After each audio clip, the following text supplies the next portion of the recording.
Let's focus in on NL MVP. A look back in 2013, Andrew McCutchen leading the Buccos back to the postseason. In 2014, yes, a pitcher won MVP and Cy Young, the great Clayton Kershaw, I would like to say future Hall of Famer. And then last year, Bryce Harper, 40 home runs, an on-base percentage that was ridiculous. Harper, last year's NL MVP award winner. Bryce's childhood buddy is a finalist this year.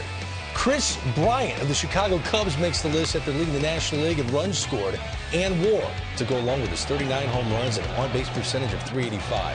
He started games at third base, left field, and right field for the team that eventually won the World Series. But you can't take that into account. Daniel Murphy signed a free agent contract with the Nationals, completely lived up to the deal.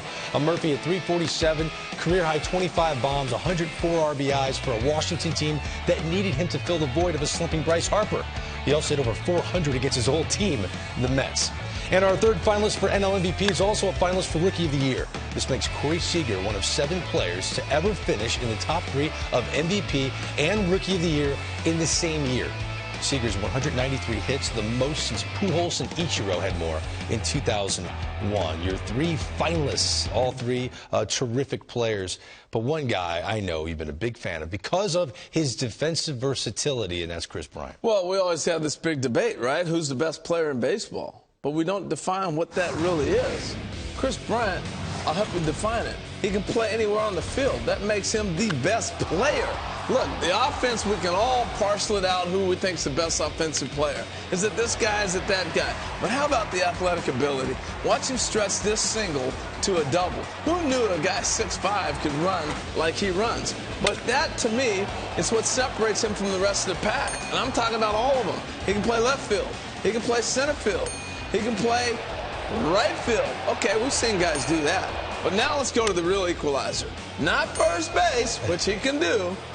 But the equalizer is playing right there at shortstop. When you can go to short and say I can still play the outfield and I can play third base and it doesn't hurt my team and I can play all these other positions, that's the great equalizer. So when in this debate of who's the best player in baseball, I think this best player wins the MVP this year. Is it a runaway? Because Daniel Murphy had a monster season. I'm not sure it's a runaway because Daniel Murphy, my question is, man or machine?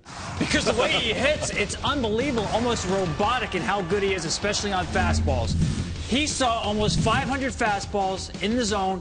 He missed only 10 of them. So here's some rare footage for you people. Daniel Murphy actually swinging through a fastball in the zone. Of course, that's on the black. But you said it, he carried this team, I thought, early in the season, especially when he hit over 400, covering the outside part of the plate with power. Remember, last year he made that adjustment to get on the plate, and he was taking pitches away and pulling them out. He turns the outside corner into middle of the plate by getting on top of the plate. So that adjustment he made last year, yeah, guess what? That was real.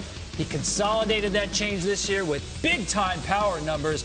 And again, I thought, Greg, he carried them all year, especially early in the season. I thought Daniel Murphy had an MVP season. Yeah, our 3 finalists are 3 best players of the 3 division winners. And Corey Seager, any chance he wins both Rookie of the Year and MVP, Harold? Well, there's a chance. He's going to win Rookie of the Year. And he's going to get some votes here. I don't think he wins the National League MVP, but he's going to get some votes. Look, we're going to be talking about this kid for a lot of years to come. And let me give a little advice to all the lieutenants out there in L.A., the Dodgers that work for Andrew Friedman. Lock this kid up now. Give him a 10-year deal right now. Save yourself some money. If you wait another 4 or 5 seasons, it's going to cost you $200 million. He's looking to become just the 3rd player ever to win Rookie of the Year and MVP in the same season.